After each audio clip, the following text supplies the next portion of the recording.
Untuk mendukung belajar bentar, kalian bisa klik subscribe.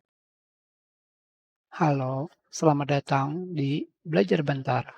Sekarang kita akan belajar mengenai cara menggunakan tombol print screen pada keyboard untuk menangkap layar atau mencetak layar pada komputer.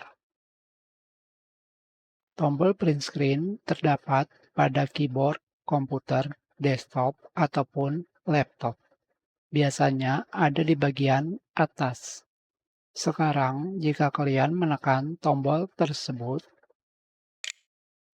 tidak akan terjadi apapun karena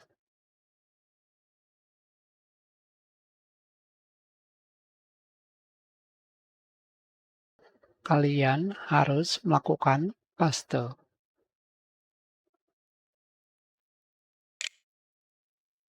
Seperti ini.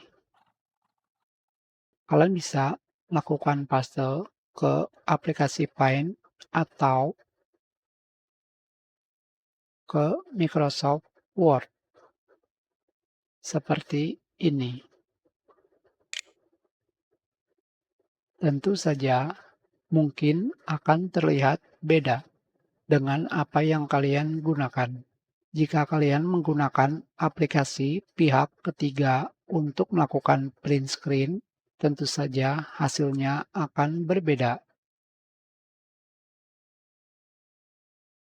Contohnya seperti ini.